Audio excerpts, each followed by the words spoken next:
He was terrifying. A wonderful bowler. It just wore you down and not giving you scoring opportunities. Asking big questions every single ball. It was at you the whole time. At you the whole time. Mentally, it could be quite draining. Horrible to face because he couldn't score runs. He was relentless. He hit the mark every time. He was phenomenal.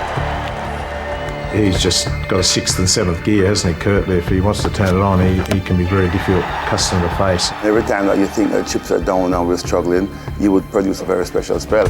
My chest was a tad sore for quite some time, with a few bruises. He never said anything. That was probably the most intimidating fact about him. Serious, didn't say much, quiet assassin. One of the highlights of my career, taking Curtly on and having that confrontation against probably the guy I respected most in any opposition team. Easily the greatest bowler, Curtly Ambrose, that I faced.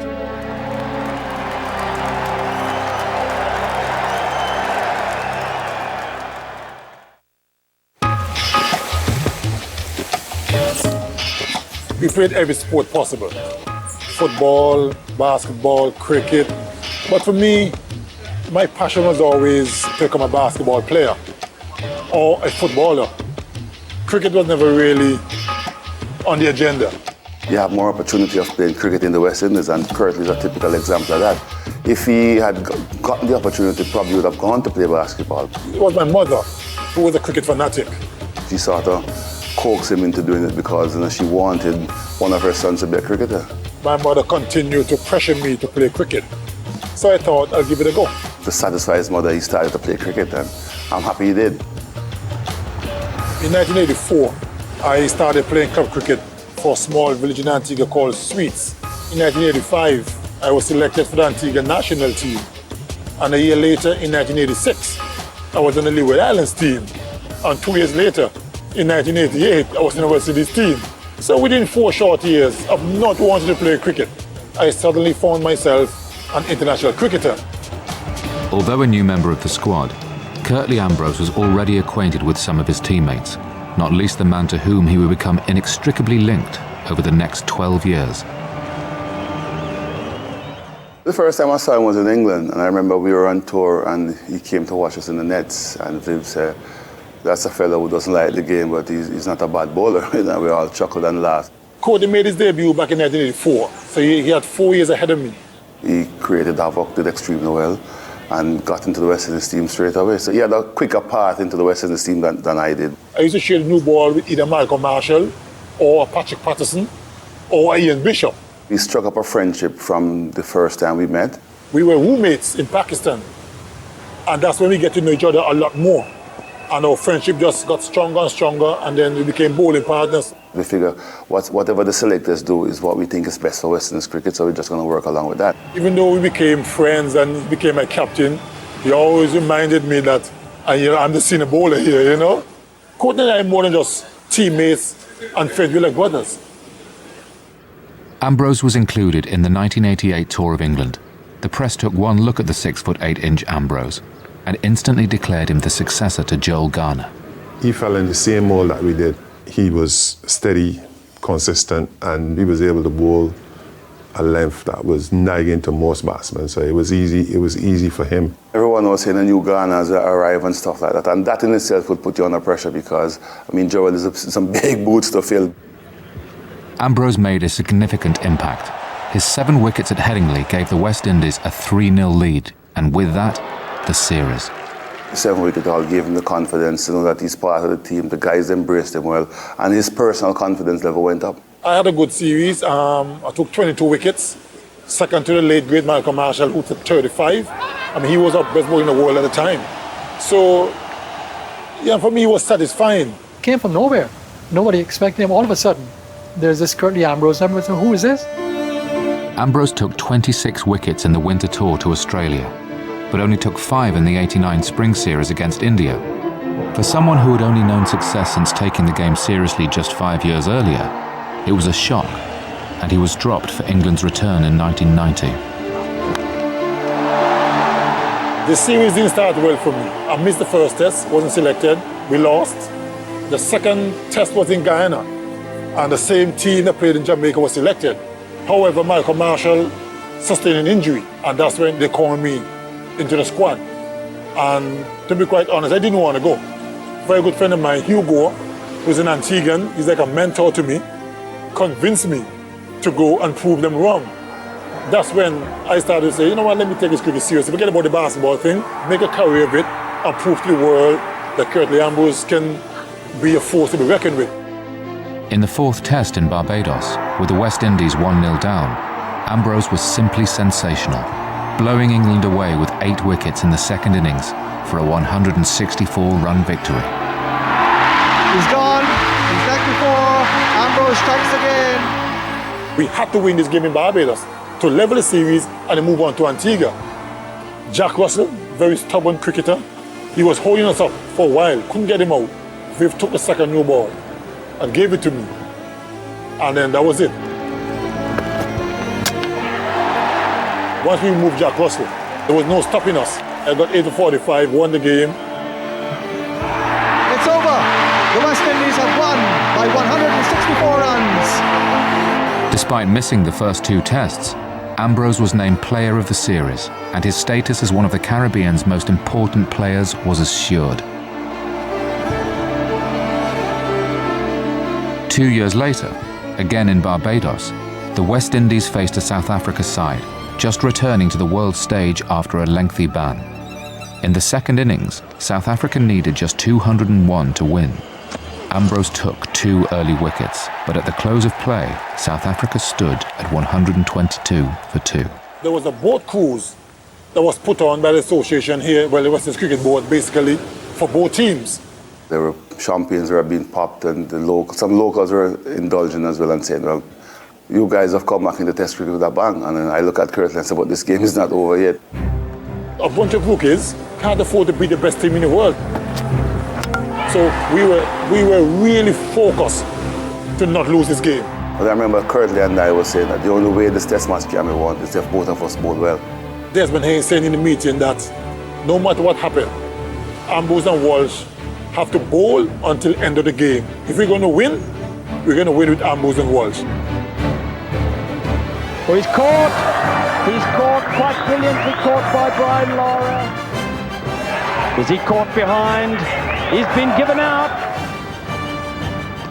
And this is another wicket down. And he's out. Kirson's gone. He's caught. Oh, and now Merrick Pringle is bowled by Ambrose. Ambrose finished with 6 for 34, Walsh 4 for 31. They took the final 8 wickets for the loss of only 26 runs. Ambrose and Walsh were undoubtedly the most dangerous West Indies bowling partnership since Holding and Roberts.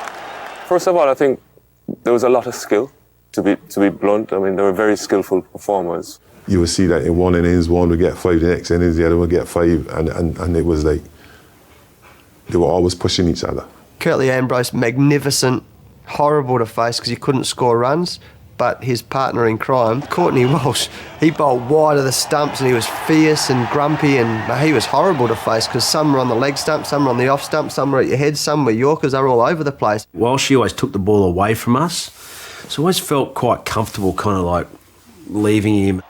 Curtly would stand the ball bolt upright in his seam. You'd always be thinking that you could leave the ball, but the ball would inevitably start to come back into the stumps as well.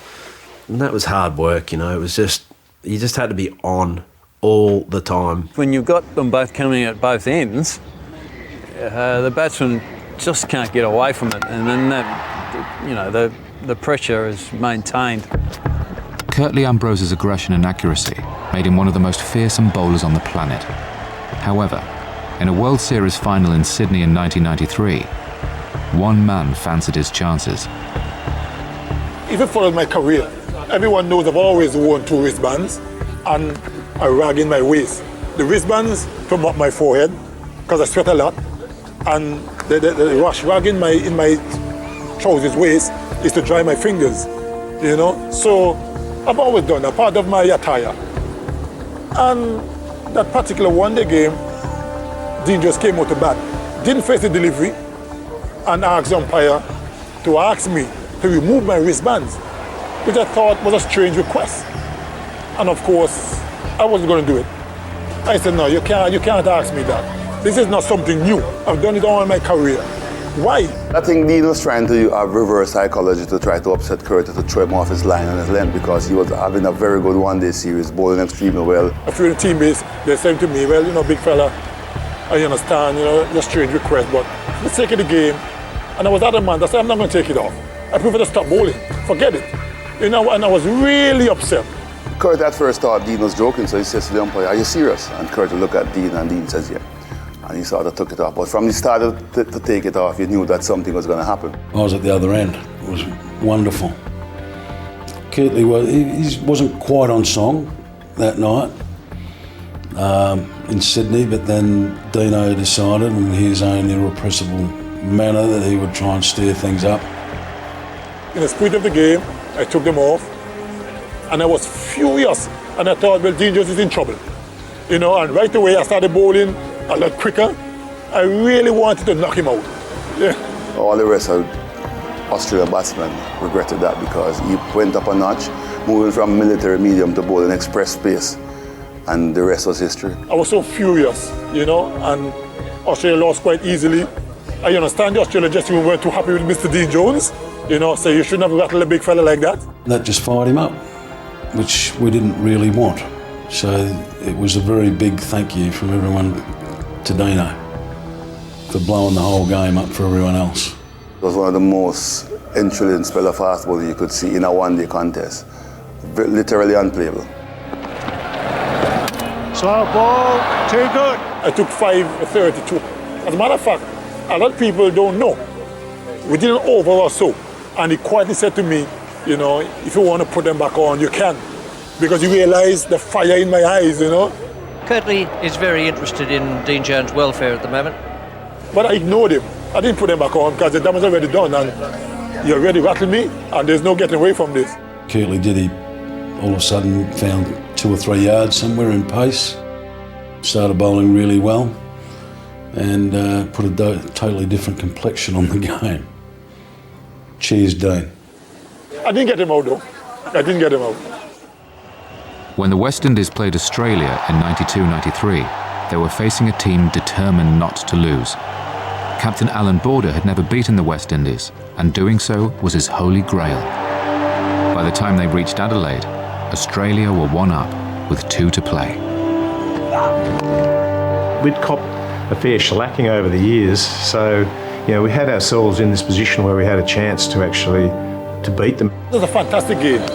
Could have gone either way, and that was a 4th test match.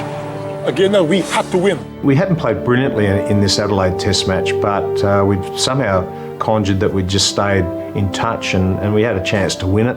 It went down the wire, they keep chipping away the runs. By the 79th over, Australia were just 2 runs behind with 1 wicket remaining. I remember saying to Desmond that if I don't win the test match in this over, we might lose it, because Curt's legs was leaving him.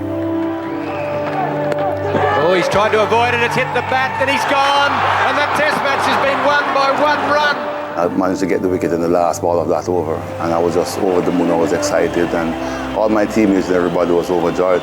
I think he knew then that West Indies, having leveled the series, would just sweep them aside in Perth. We were the more motivated or more sort of upbeat of the team, because we had just come off a victory. We went to Perth and looked at the pitch the morning of the game, and it looked ripe for fast bowling.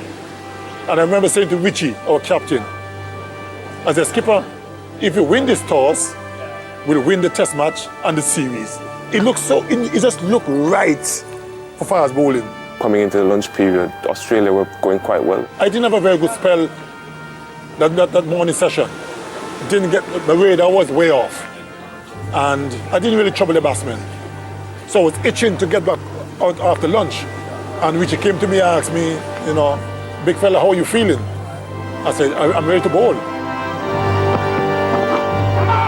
Big appeal there. Yes, he's got a little inside edge. Shouts of catch it, and once again, Curtly Ambrose does the job for his skipper. He's just got a 6th and 7th gear, hasn't he, Curtly? If he wants to turn it on, he can be a very difficult customer to face, and we were no match. And a shout, he's got him first ball. The Australians in complete disarray here. There was something in the wicket, and he exploited every single little bit of it and just knocked us over. It's just one of those sessions where the batsman didn't miss very many, everything nicked, and the catching behind was really high quality. That's hits in the air, could be Arthur's running with the ball, he should catch this, he does, Ambrose gets 5. I took 7 wickets for 1 run in a spell of 6 overs or something, which was really unheard of. Ambrose was in, unbelievable form. I mean, 7 for 1, absolutely brilliant. And of course, they got blown away then, and West Indies won the series 2-1. That performance was phenomenal. That was probably one of the best spell of fast bowling that I'd seen. He was literally unplayable in Perth. It's 7 for 1, he's got another one, what a spell! It was just brilliant bowling and exploitation of a wicket that suited him. From being 1-0 up to 2-1 down, just in the blink of an eye. It was just Ambrose. That was serious. That's serious cricket. Although less dominant than previous sides, the current West Indies team was still in good health, as the visit of England in spring 1994 was to prove. The first 2 tests were comfortably won, meaning a win in Trinidad would hand the series to the home side. England had us on the ropes, really. It was a test match that they figured they was going to win because they really had us in trouble. We said if we bowl well on this wicket in Trinidad, we should be able to begin with a shout. When I went out to bat, Captain Richie said to me, try and bat as long as I can and get a few runs. I played a wild swipe and got bowled. And I was like, man, you really messed up here. England had to get, I think it's 194, with 15 overs on the 4th afternoon, plus the whole 5th day. And I keep saying to myself quietly, you messed up.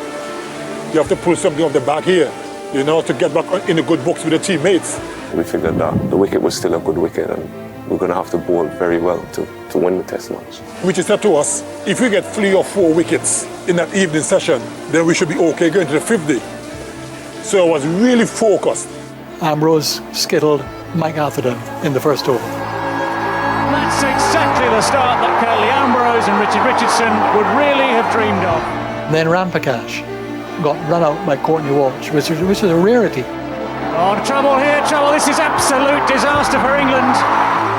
This test match is now ours. If you can run somebody out like that, then we have to win this test match. It was a run out that really convinced us that England were probably in a worse mental state than we were.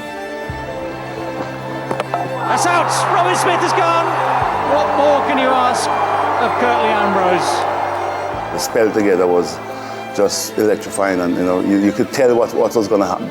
You're in the groove, you're at the top of your game, and the ball is doing what you want it to do, and it's going to be hard to beat you then. Great fast bowlers, they just keep the pressure on, put the ball in the right areas, and there's probably was an intimidating feel inside that passage of play. Wicket number 5. Curtly Ambrose strikes once more. One after the other they went. Curtly Ambrose strikes again. And you could see Graham Thorpe, if not fear, there was apprehension that, my goodness, we're going to lose this match. Obviously we're in full control, but sometimes you take your foot off the gas and something else happens. So it was one of those games that we had decided not to take our feet off the gas, but just to drive it home and try to finish up this game as quickly as possible. I was in that zone. They ended up losing 8 wickets that evening.